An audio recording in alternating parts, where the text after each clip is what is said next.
I the asshole for telling my wife she should be thankful my daughter only called the cops and didn't press charges on her? I've been with my wife for 4 years. I have a 20-year-old daughter, and she and my wife were never able to form a strong bond, and one of the reasons for that is distance. My wife did try to get close to my daughter in the past, but my daughter claimed she was just attempting to control her rather than have a respectful relationship with her. They had passed these issues, but now get along a bit. My daughter was visiting for Thanksgiving and brought her Honda car with her. I was out of the house when my wife, whose car has been sitting in the garage for a month now, took my daughter's car keys without her permission while she was showering and left in it for nearly 2 hours. My daughter called me as soon as she got out of the bathroom and she was freaking out, saying neither her car or my wife were there. I tried to calm her down as I tried to get a hold of my wife, but she did not respond. We at this point figured my wife took the car but did not know where she was or when she was coming back. My daughter searched my wife's closet and then called the cops and reported her car taken. She called back to tell me my wife's closet was half empty and the cops were called. I got off work and went home immediately.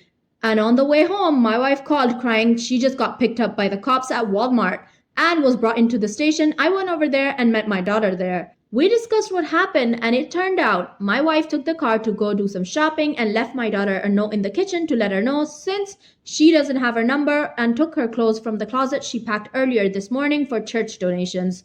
But my daughter thought she ran away and told the cops that this woman, my wife, ran away with her car.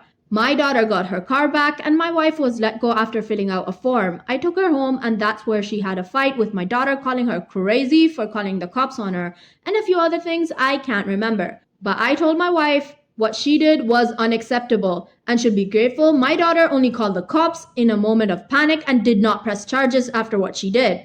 My wife was shocked and started crying. She couldn't believe I sided with my daughter after she humiliated her and caused her panic and to be involved with the cops like that. I stated that she should not have touched that key in the first place, and she defended herself, saying she was getting things done and buying stuff we needed for the house, but we made her out to be the bad guy. She left for her sister's place, saying she had enough of my daughter's disgraceful attitude towards her and she said she'll stay there indefinitely or until I get my priorities straight, because after what happened, she's no longer sure if she's my wife or whether she was treated as such. Now here's what the people had to say. Gotta be honest, my first thought is your wife might have tried to arrange a situation for you to get mad at your daughter and make her stay away even more. Now it just upright backfired on her. Did you actually find the note in the kitchen? Someone else said, seems pretty much like that. She didn't ask for permission before using the card, did not call or send a text because she does not have her number, which explains how close they are and why she shouldn't be taking someone's car whom she doesn't even have a contact info of, and then leaving a note in the kitchen. Could have attended her husband's call or sent him a text that she was taking the car. Looks like she got herself into the trap that she set. Someone else said, not having stepdaughter's number also shows how little she cares about the father-daughter relationship. What if something happened to dad? How could she contact daughter? What if she wanted to plan a birthday thing for husband? Like, how do you not want the number of your spouse's children just in case?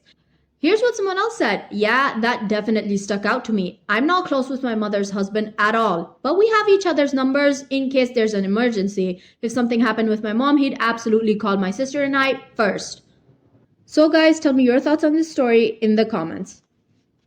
If you are still watching, it would mean a lot if you could hit the like button and subscribe to my channel for more videos like this. Am I the asshole for getting upset that my boyfriend didn't pay for my expensive lifting gear? Since I had recently started powerlifting, I, 22 female, decided to buy a locally made belt, which would have been approximately $35. I live in India. My boyfriend, 26 male, who is a personal trainer, said that I should invest in a good belt made by a good company, which would have been around $150. I said I couldn't afford it and didn't have an issue getting a cheap one until I started earning. I was in college and he had been working for 3 years. I also said that I didn't want to ask my parents for money since they weren't really on board with the whole lifting thing and had already issues with me spending so much on the gym. Boyfriend said he wanted to buy it for me as a gift and I initially refused. I don't like people spending money on me and made it clear I would rather get the cheap one with my money than have him buy the expensive one for me. He told me he really wants to do this for me and won't take no for an answer, and after much deliberation and conversation with my therapist, who said it is a harmless gift, I said okay. Before he ordered it, this conversation came up again, and I said I really didn't need him to spend that kind of money and would just order the cheap one. But he didn't listen. He ordered it soon after and had a friend bring it from the States. Before I start the next part, I also want to mention that I had seen his bank balance. He showed it to me for some reason, and I didn't ask why. And he had a good amount of savings, like enough to comfortably buy the belt and still have a lot of money left over. As the belt was arriving, our country started to go into lockdown and his income started going down as the gyms started closing. So when the belt came, he said nothing, just asked me to send him the full amount. Yes, you heard me. He just asked me out of the blue to send him the full amount, which is like $150, and I told him I could not afford that, but here we go. Now, since I knew he was having income issues, I dug into my savings and asked my parents to pay for the extra and sent it. And let me just tell you, they weren't happy. A few days later, I told him that I had an issue with the fact that he had basically forced me to buy the belt and then pay for it myself, even when he knew I was saving, and that he didn't even apologize or say anything at all, making me send the money. At least if he had said he was sorry that it had come to this point and acknowledged my position, I would have felt better about it.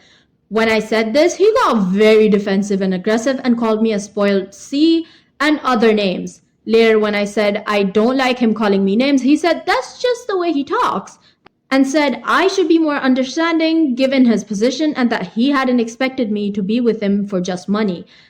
I feel guilty about having brought it up, but I also think his actions were inconsiderate. So am I the asshole here?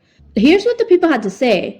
You're definitely not the asshole. Let me buy you this gift. Wait, never mind. Pay me back or you're a spoiled C. Terrible and tragic guy. He's stressed, but lashing it out on someone else is unacceptable and a scary glimpse at the future with this guy. Here's what someone else said. It's not even or. It's pay me back and you're a spoiled C. Even better. Here's what someone else said. Yes, that was quite the combo he gave her. And if this is the way he talks, OP should show him the way she walks. Definitely not the asshole. Here's what someone else said. Though I have a feeling she will keep him, not sure, but the way she writes about this doesn't seem like she's ready to walk. Or maybe she doesn't see the red flags. OP replied, I've actually been considering it for a while, but this was kind of an isolated incident. In 5 months, it's only when he started getting stressed because of lockdown, and that's when he began behaving like this. I know I deserve more, it's just difficult when I think about the mostly good times versus these few incidents. Me being a passive people pleaser doesn't help, but I think I'll be making some tough decisions soon. Someone else replied, it's how he treats you in hard times that really matters. It's easy to be kind when everything is peachy, but he's showing that if things are tough in his life, he will lash out at you. Have you spoken to your therapist about this? They will help you come to the decision that's best for you, regardless of people-pleasing tendencies. So guys, tell me your thoughts in the comments. Am I the asshole for taking leftovers home? I, 32 female, and my husband, 35, have been married for 3 years. I gained a lot of weight throughout my life and got weight loss surgery in 2019. The surgery shrank my stomach and I can't eat a ton. I do enjoy the meals by ordering smaller portions. My husband hates it when I order food and take it home. He thinks it's a waste of food and money. We recently went out to dinner with friends and I ordered a chicken dish. I felt full and asked if I could get a box. The waitress brings me over a box and I see my husband roll his eyes. He looks at the rest of the food and says, there are a ton of people that would appreciate receiving a meal. I started to feel embarrassed and apologized to my friends. On our way home, husband and I got into a huge argument about the evening. He tells me going out to eat isn't enjoyable since I got surgery. So am I the asshole? Okay guys, that is all we have for today. If you did enjoy the video, make sure you leave a thumbs up as it really does help my channel a lot.